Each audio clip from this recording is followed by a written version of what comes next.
what better way to gain a skill set to kind of go into today's last session than a networking panel? So before we get started, we are going to walk through some introductions for each of our panelists today. And as I ask our panelists to introduce themselves, the one thing I would like for each of you to tag on, just because it's a women's networking conference, we're going to talk about our favorite networking accessory. So Marlon, I'm going to ask you to kick us off if you don't mind. Great, I'm so happy to be here, so grateful to be here. My name is Marlon Kistner. I'm the Vice President of Membership and Community Relations for the Pocono Mountains Visitors Bureau. And I would say my best accessory would be that I'm a connector. So every time I'm in a situation where I get to meet a new person, have that opportunity, I think to myself as I'm listening and really listening, how can I help this person? And I always make that a point to say that, my best feature is to be that connector so that when I walk away from this conversation, how am I going to be able to help this person when I see them again? Thank you. Kimberly? Hello everybody, my name is Kimberly Greenleaf. I'm a Senior Market Manager with Odyssey. You would know us as KRZ, Froggy 101, WILK News, and Max 102.3 Rock Station. I have been there now a little over 7 years, probably the only woman who has stayed on their sales team, and it's very rewarding. I am known for what they call guerrilla marketing. So it is a form of networking, and I'm always seeking out decision makers to learn about their business. Sometimes they're a good fit for us, sometimes I'm not a good fit for them. But networking is so important, and the #1 key is to make sure you find out everything about that person and what they do first and foremost. Thank you so much. Jasmine? Thank you. And the question is, what's our #1 accessory, right? No, I just want to make sure, because I would like to say that I learned about the LinkedIn app. They have this little thing you can press and scan, so when I'm at the conferences, I like to use that instead of business cards and have everyone scan it, so it automatically goes to my LinkedIn. So that's my favorite network or conference accessory as of now. My name is Jasmine Lavoie, and I'm here representing Ingerman Estates. This is Dr. Ingerman right there, and we are professionals who help people get involved with alternative investments. Alternative investments are things outside of what's traditionally thrown in your trajectory, as far as like stocks and bonds and REITs and all that Wall Street stuff.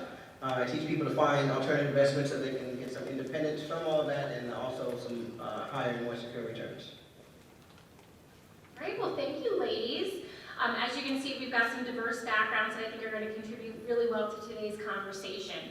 And as we kick things off and really set the stage for today's discussion, I think what I want everybody to kind of keep in mind as we go into spring, and it's a new season, right? There's lots we're thinking about, but we can kind of consider networking to be kind of like a garden, right? Something that has 2 primary action areas that we're going to address in terms of our messaging and our conversation. So the first is, how are we actively planting seeds for relationships? And then 2, what are we doing to nurture and harvest those relationships to make sure that they're sustainable and something that is going to be reciprocal in terms of the value that we're getting and giving. So as we begin that, and we've got the liquid courage check among some of you, and we're going to get ready to get some more. We've got yummy snacks out there to also help us underway.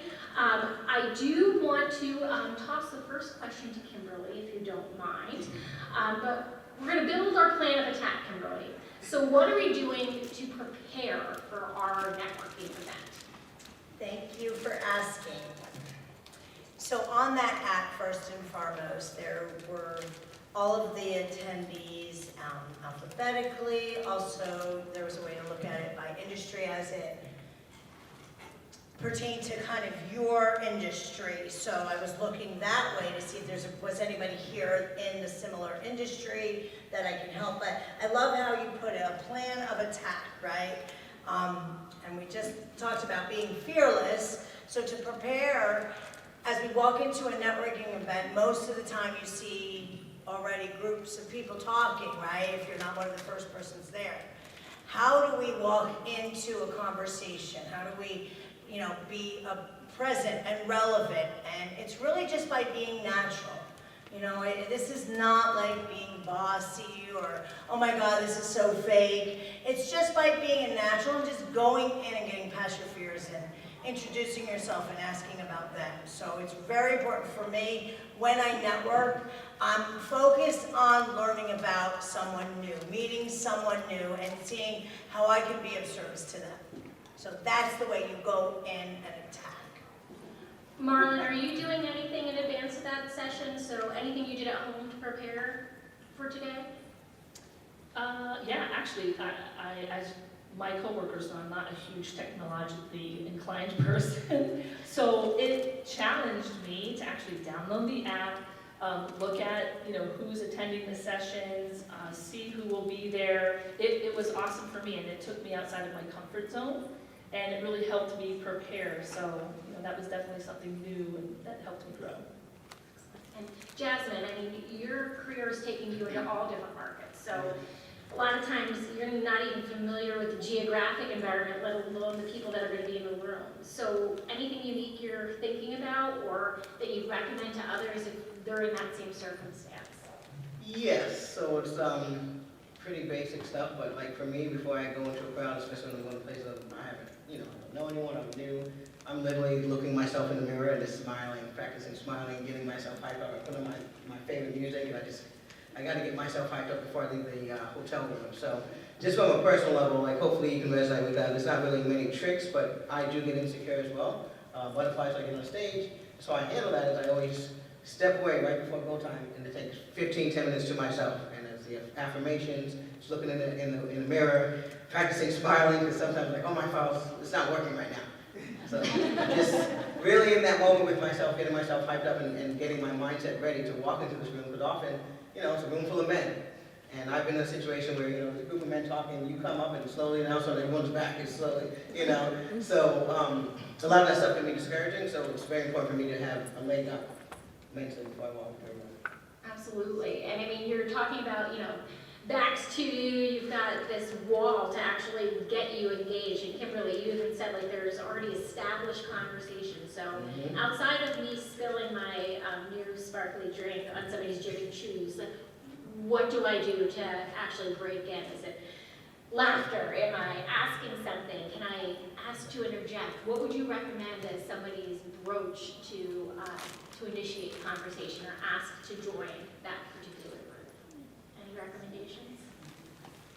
Oh, Anyone? Yeah. Yes, what I do is I politely kind of find a space within the circle and do a lot more listening at first. And what I'm listening for are cues that I can relate with. Everyone wants to be relatable, right? So I don't know if I'm allowed to tell this quick story, but yesterday was a serious moment for me. I was invited to the Square Club. I don't know if you're familiar with that. Yeah. But I roll in and it's just 8 to 10 men who obviously known each other since Jump Street, smoking the most gnarliest cigars. And so, I looked at that room, was like, whew, and then just plowed right in. But yeah, I just first sat down, started listening, found something to chuckle at, midnight when we laughed and stuff. And then when I heard something relatable, then I was like, that's true, or whatever came to mind, I interject a story quickly. Excellent. Jasmine, I want to extend another question to you too. Not, I'll say, encroaching on our male counterparts, but we're also very much exposed to the idea of having wingman, right? Like everybody's got a wingman. Wing woman. We got a buddy, but yeah, how can we be better wing women in these situations? So perhaps, I'm at an event and I'm established and you're not. How can we be better wing women for one another? in these Well, first of all, environments? I prefer that opportunity over anything. Like going to these places alone sucks, right? So if you could find a wing person, then find that person, and be that one for that person. It's reciprocal for me. So with my students, with people I work with, if you join me at a conference, I'm going to be your wingman, whether you ask me to or not, because that's how I get engaged. And so what I would say is find someone, that partner, that has aligned vision with you, right? And it doesn't have to be the same industry, but you both want to succeed. And you guys go hit up some networking events, but do it together. It's better to do it together. You can encourage each other. And then lastly, that gives you something to talk to people about that's not yourself. And so that's how you break in. It's like, have you met so-and-so? This is why they're so great. And then they take their turn to tell me why you're so great. So that's what I love to do. I always like partner someone that's like, so I'm going to talk about you, you talk about me. And then that's how we get in without seeming so, you know. So thank you. Hopefully that helps, but that's my little technique. When you're broaching on those connections, either Marlon or Kimberly, how do you appear genuine in those interactions? It's funny, it goes back to being that connector again. That's always the number one thing. If I'm with somebody and I walk up to someone that that I know, that I could then introduce the person that they don't know, again, it is about them. It's about helping them. So I think it's just making people feel comfortable. Being in situations with somebody that you don't know, just like you said, the smile, you've got to practice the smile, you've got to make sure people feel really comfortable and listen, and then you're a good wing woman when it comes into, hey, have you met Liz? She's an amazing person, do you know she does this? And having the enthusiasm too, and just knowing that you've made that really good connection and you're making people feel comfortable. Excellent. Kimberly, I can see you're really Yeah, well, these are both great, and it's a great question. I'm thinking about the energy that you bring to a networking event.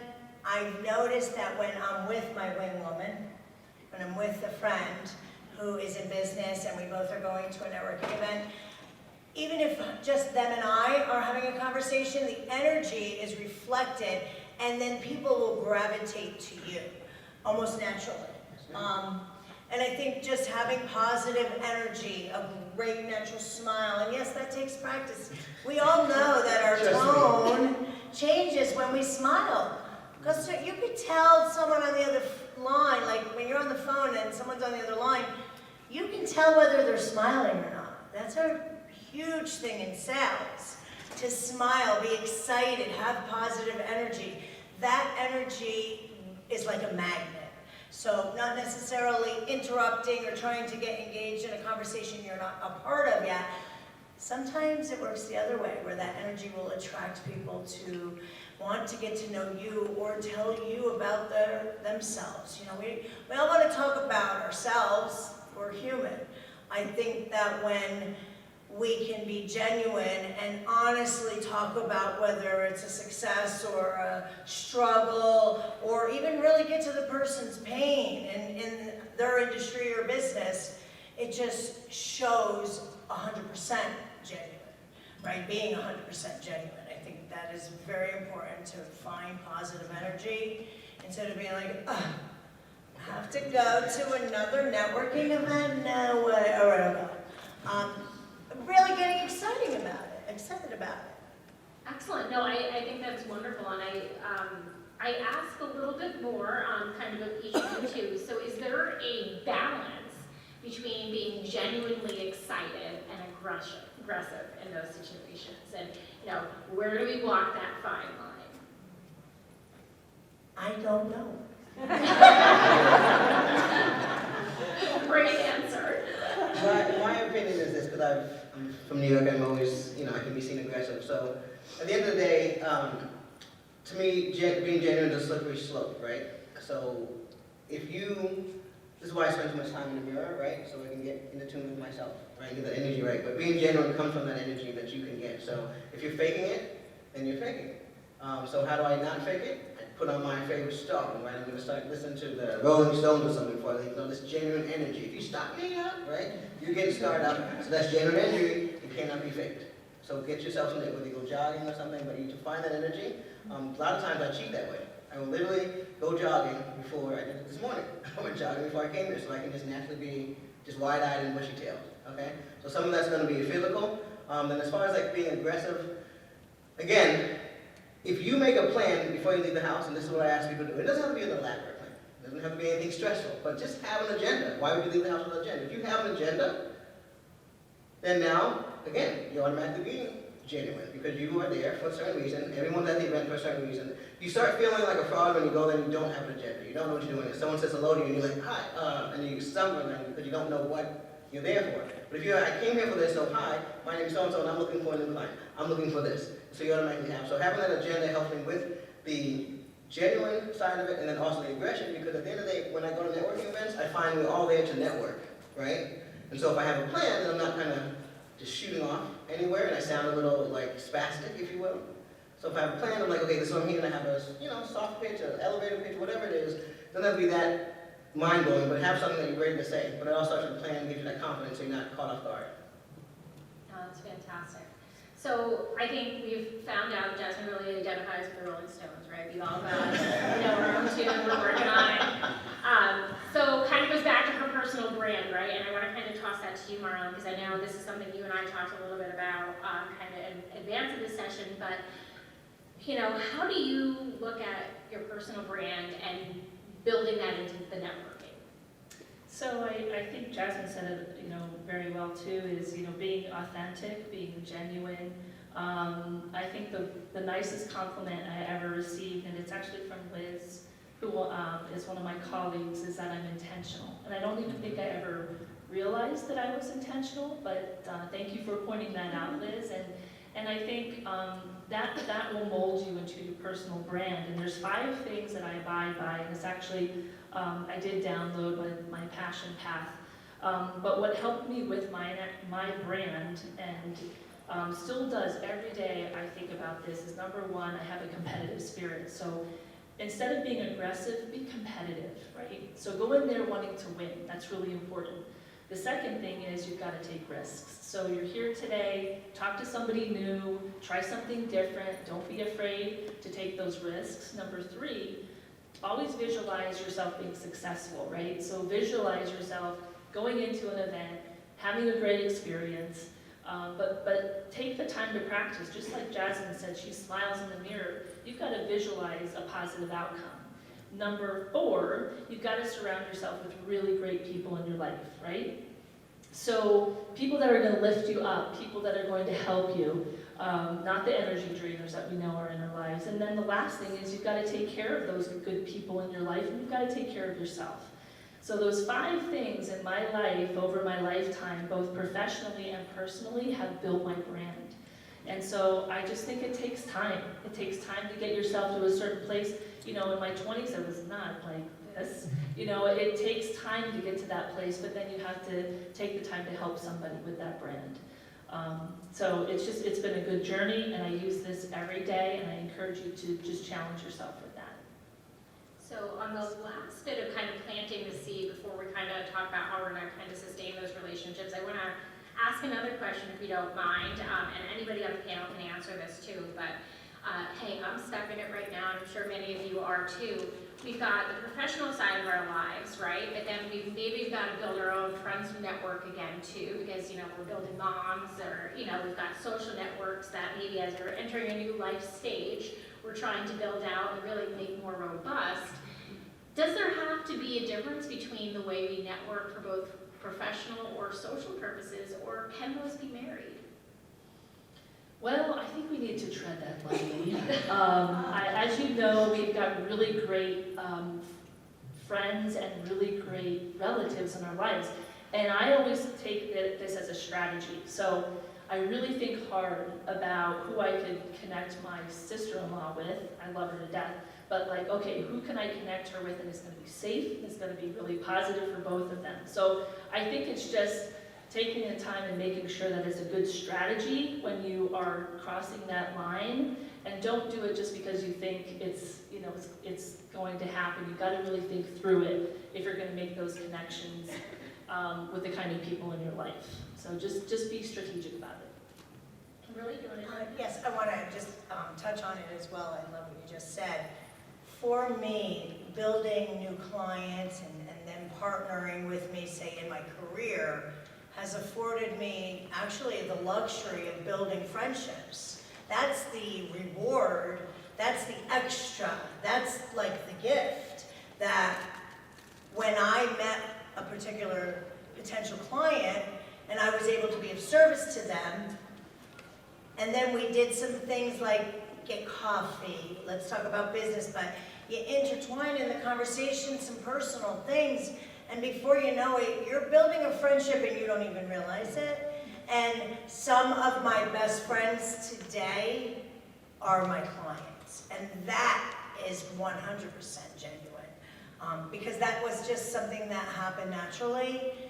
Maybe it was preordained and it was supposed to happen that way anyway. But there comes a level of having that trust beyond business, because networking is more than business to business. Networking is to make new connections, whether it, good advice on this tip or that tip, or where to get your hair done, or where to get your nails done. Like, we network for everything, whether it's through social platforms or in person. So for me, the friendships that have come out of building my network are really priceless.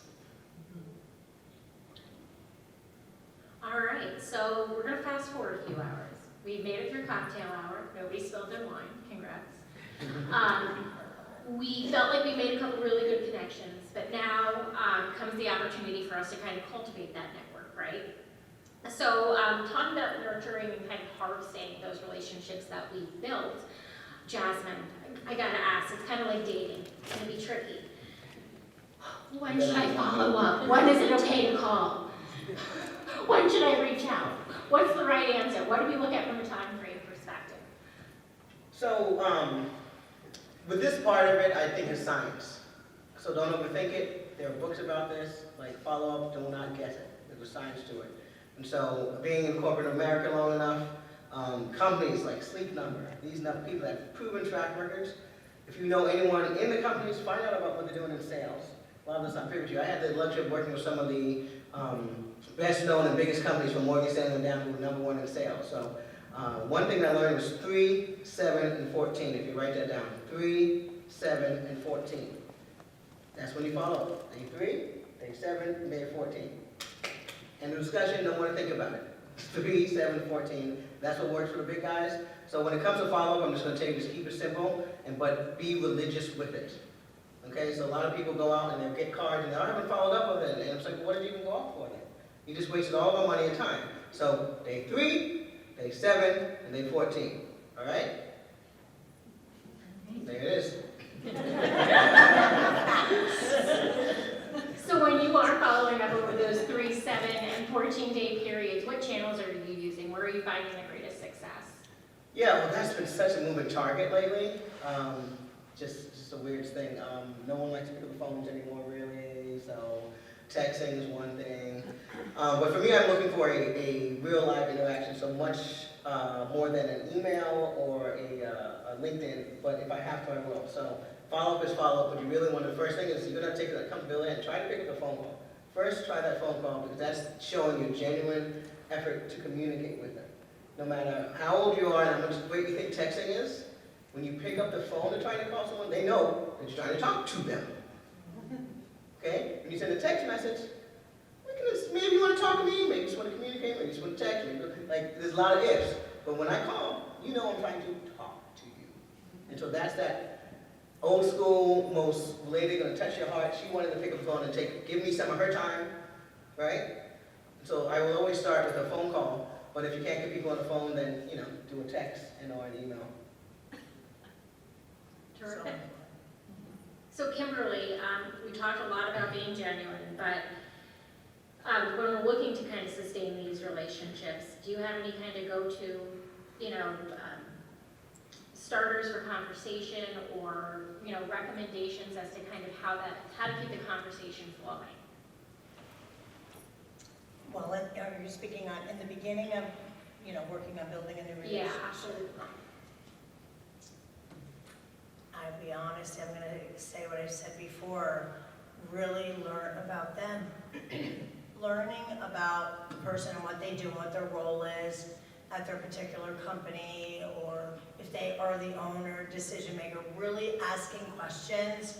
And that's an open conversation. I know a lot of salespeople are very pitchy and they have this whole questionnaire or guideline to do what we call in our industry a CNA, meaning a client needs analysis. And that's all great that we're going to label it like that in our Salesforce programs.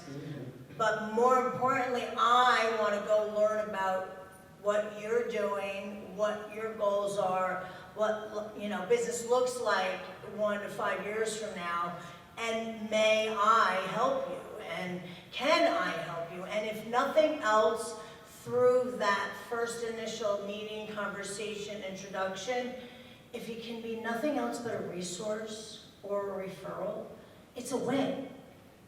Just to be able to do that is more than most would ever do. So it really comes down to when you're out there networking and meeting new connections and meeting, of course, new people. Are we convincing them that we should, you know, start a conversation, or are they convicted that, oh my gosh, I have to talk to them. Oh my gosh, I need to meet with them. We don't have time anymore to convince people. I've certainly done them too old for that. If you don't feel convicted that we need to talk or meet or connect or, you know, ask questions of each other, that's okay. I'm still gonna smile. I'm still gonna say hello and thank you, and I'm still gonna give you referrals because you're probably the best at what you do regardless if we didn't make a connection. Make sense? Absolutely. I would just add, if you're okay, because I think that was 100% on point. So when you're communicating with someone, one of the things that she said that I can't think she emphasized enough was knowing about the person, because when you call, I always start with a pleasantry. You just do not skip that. Do not. How are you doing? A lot of people just get straight to the point. How are you doing? And then the next thing is something personal about them. How's your kids? What's the weather like? Something like that. 2 things are going to happen during that phrase. 1, they're either going to answer you, and they're going to be like, oh, no one's asked me that all day, because no one asks people how they're doing. Okay? Or 2, they're going to find a rush, and you're going to be able to determine right away if they are in the space to talk to you or not. And if you find that they're not, then you just get straight to the point. Well, I'm calling to follow up real quick about the conversation we had yesterday, and if you're interested in working with me. If so, may not be a good time, but let's set up something for a better time if you're interested. Are you interested? So what I will tell you is a numbers game. So you want to get 3 no's, that 3, 7, 14. It's not just call them and shoot just, okay? But call them and ask for the sale. Get 3 no's before you drop it, okay? So each time you call, ask for the sale. And so think about the numbers game and think about being personal in the beginning. Because every time we talk to people, we're just getting straight to the point. People ask me how I'm doing. I'm like, oh my gosh, thanks for asking. Because, Jesus, no one asks. So I want to ask, kind of a build on that too. So even going back a little bit, you know, to the previous stage, is it okay to have an elevator pitch, or can you guys smell it a mile away? We're trained to have an elevator pitch, right? We've been told for the last how many years to make sure you have an elevator pitch. So we're used to hearing elevator pitches. Sometimes they're not as short as we'd like. I know mine isn't really short. But I think because that's the mindset nowadays, we expect to hear it.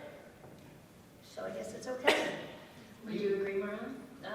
No, I was never a fan of that, and I think it's because I was never good at memorizing. I'm like, oh my God, I'm gonna forget a word in this like elevator pitch. So I think I just used my own personal, you know, self and talked about my business or talked about, you know, my position. But I think I always would ask the questions to them first, and then it would come out, you know, to what I do. But I never liked standing up and having to say this is my pitch, and I was never good at that. So I think for me, I don't think that was a huge part of my success.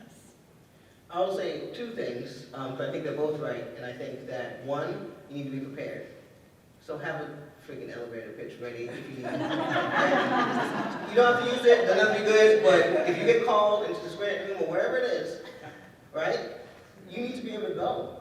And a lot of these places are going to require you to have an elevator pitch. So you don't need to show up and have another thing to give you insecurity about, oh, I don't have one. So get one, figure it out, slow, small, big, whatever. Okay? Memorize it slightly, but have something in case you are called for that. Otherwise, I'm with her 100%. I don't really use them unless needed. Okay? But there are times when they are needed, especially when you're going to be called into that upper echelon where all the men are, they all have one. And then you're sitting there looking like, can I tell you the story? You don't want to do that. All right, so just take a bit of advice from both of them, and depending upon where you're trying to go, hey, not all of us are headed to the boardroom, right? Maybe your product is, you know, I don't know, something for women and something less going Wall Street wise like me. But depending on where you are, you definitely, and who you have to get in front of, have one available. It's just work. And it's not hard. It's your business. You're passionate about it. So 3 sentences of why you do it and what you like about it and what your value is, and call it a day. Doesn't have to be the same thing every time. So memorizing it, I get it. So, but just you should know and be succinct about it. That's my 2 cents. Can I add? Please? You have to have a file cabinet of elevator pitches. Because even though they label it an elevator pitch, it's important to be able to share quickly to engage with people that lose their attention in sometimes 30, 60 seconds. But by the quote-unquote elevator pitch, maybe it's qualitative information, something that's going to help them. Maybe it's just, did you know that, you know, in Wall Street, I have 50,000 listeners that need you to invest their money. Something simple. It doesn't have to be scripted. I am not good with scripted things, other than music and commercials. But I am programmed to do things in 30 or 60 seconds based on being a radio and digital salesperson. No, I think that's excellent. So we've got our network of elevator pitches kind of in stow, but we're going to make them a little less scripted and maybe a little bit more conversational, which is great. I think one thing that we're talking about here too is, you know, in the idea of being genuine and making a connection, right, is that there's an exchange of value. It's a two-way street networking, right? So there's more than one person involved, therefore we need to show value. How can we show appreciation and reciprocity, you know, for the relationship building opportunity? You know, Marlon, could you take that one? Yeah, you know, I think my theme is, again and again, just making people feel comfortable approaching with a smile and being very genuine about helping people. But I think the really big thing about this and building relationships and building trust, and I learned this very early on, is that do what you say you're going to do. That is so key. If you say, oh, you know what, I'll give you a call and I'm going to hook you up with this person who could be a great client for you, make sure that you do that. If you're going to email them or send them a text, I think that's so important. And even if I had 10 people that I had to follow up with, I made sure that I did that because that always came back to building the trust and building the relationship. And they saw that I said I was going to do something and actually did it. And so I think that's really key, you know, to be able to show that, again, you're there and you're delivering, and then you're going to build upon that. No, it's terrific. And Kimberly, if I may, you know, if we're engaged with somebody in a networking situation, or maybe even get beyond it, so we're in Jasmine's 3-7-14 follow-up, and, you know, it doesn't seem to necessarily be going anywhere. You know, do you have a recommendation about how we continue that relationship if we don't immediately identify an opportunity for mutual gain?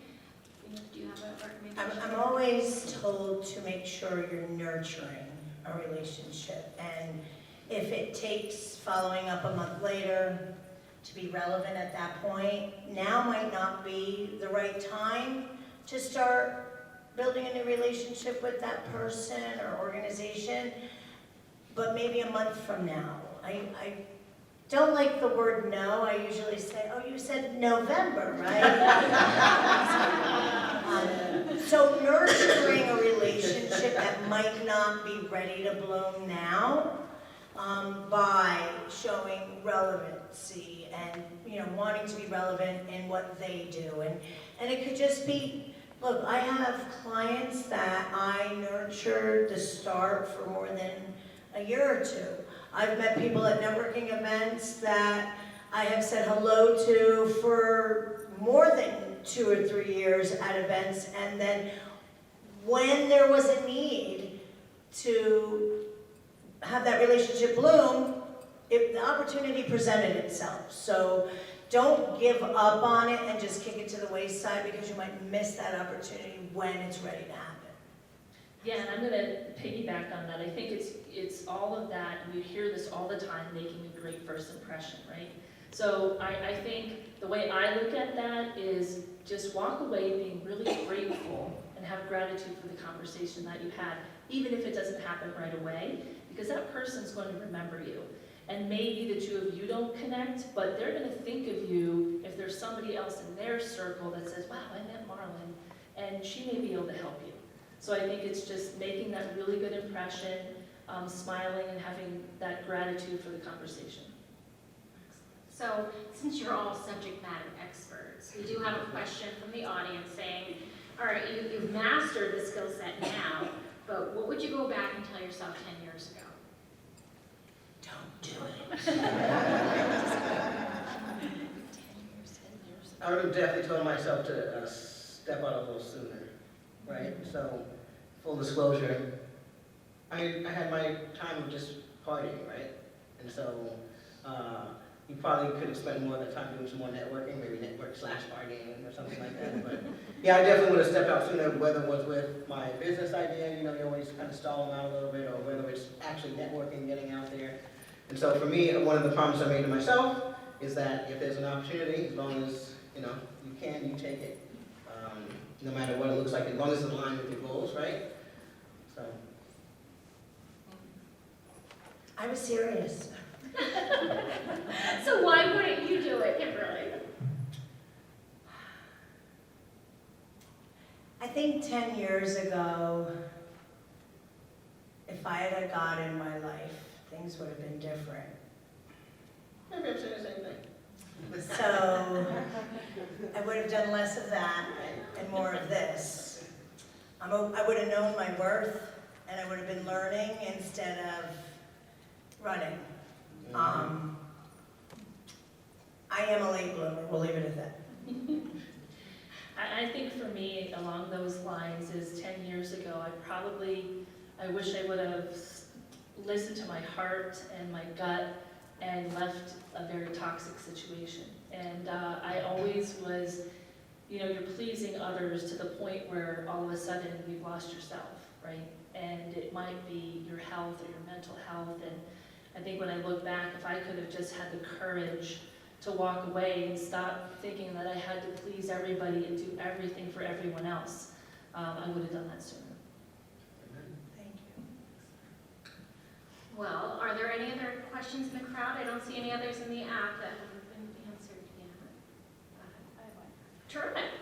So my question to you guys is, you said the 3, 7, and 14, but we all know there's that breakup letter. What is your best breakup letter?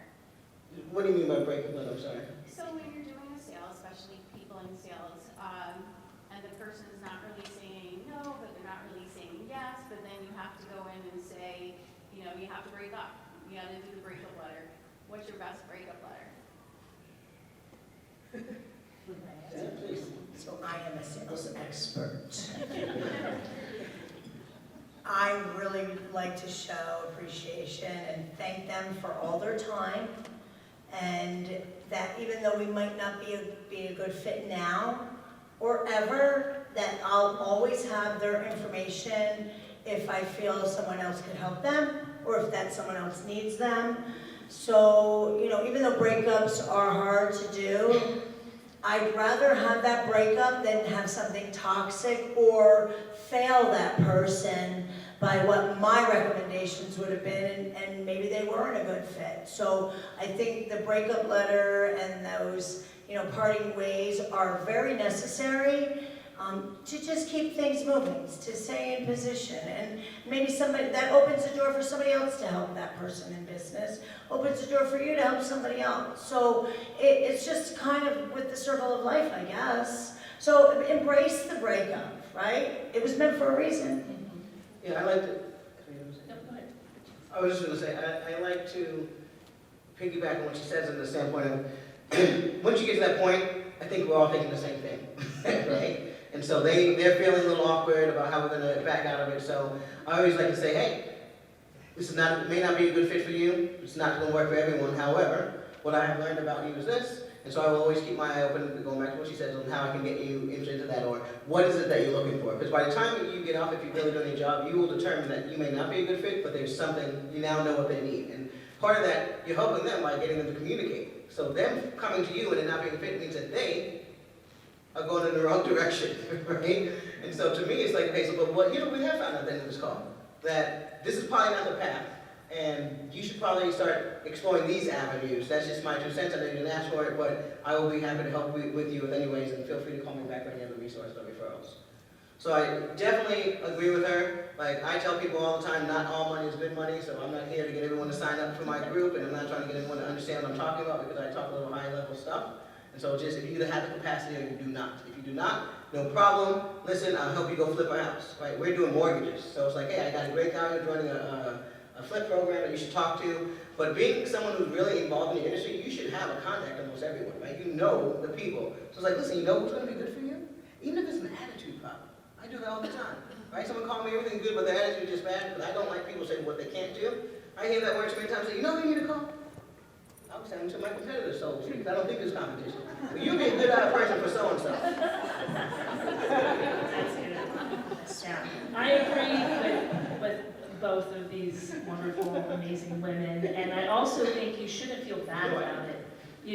Move on. That's how I look at it, and I think you kind of walk away with thanking them and wishing them the best of luck and not chasing them. And then to me, then I look at 5 other opportunities, because I want to do business with people that I know and trust and really like, and that aren't going to give me that attitude.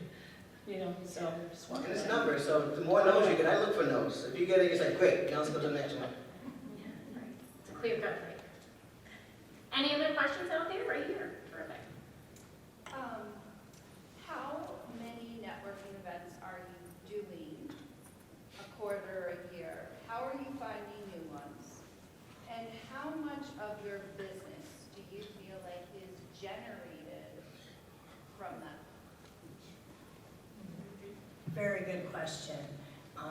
When I first came up to Northeast PA to work at the radio stations, I went to the Scranton Chamber. It was probably a business card exchange. And not to toot my own horn, please, trust me on that, but Mari, I met her. I went with a colleague who's no longer at my company. And I came up from the Lehigh Valley. We were very aggressive. I'm a Jersey girl. You work a crowd like you're the only one in the room. And you make sure you grab everybody's business cards or exchange every contact information. And Mari had said she called my boss, and I was scared, like, oh my gosh, why'd she call? And she said she hadn't seen someone work a room like that in a long time.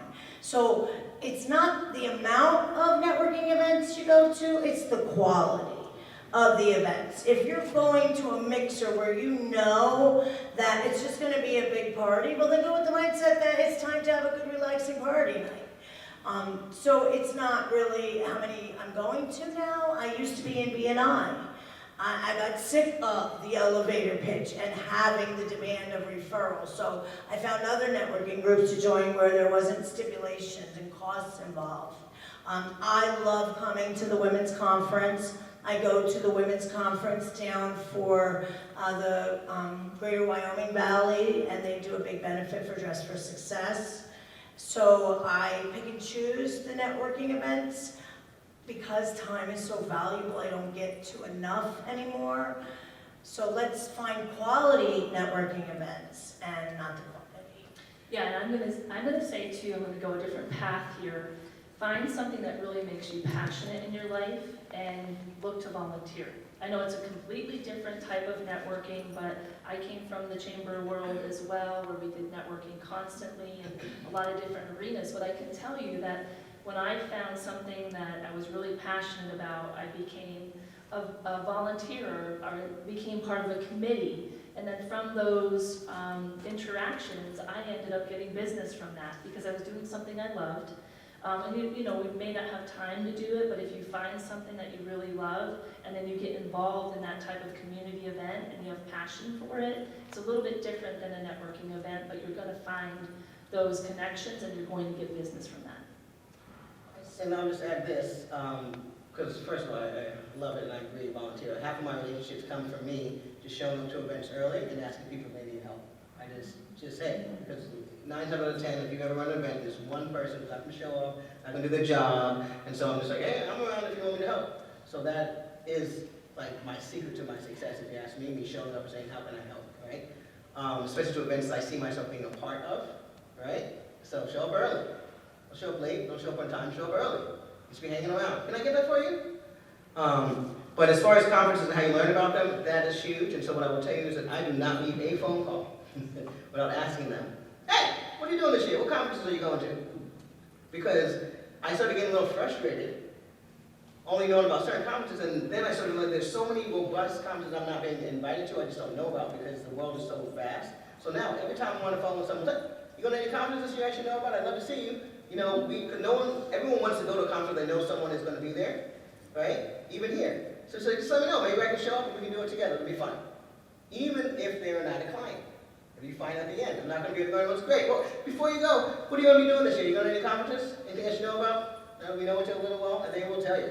Right? So now, I basically book my year out for conferences, and then I go in and block out the time I want for myself. So I have my entire year. You can't call me today and say, Jazz, when you come to this place, no. I have this book for the year, for next year. And then I go through and I'm like, okay, these are 2 weeks I'm taking for vacation, these are 2 weeks I'm taking this, and I put them in there because I don't like to have to stress about it. But I found my best conferences by asking people, because they all have their little secret places they go to, and if you're not in the vein, then you're not going to find out. So open mouth, okay. Right? Any other questions today? Well, you have some wonderful, I think, input from a great set of panelists here, so thank you guys for your contributions.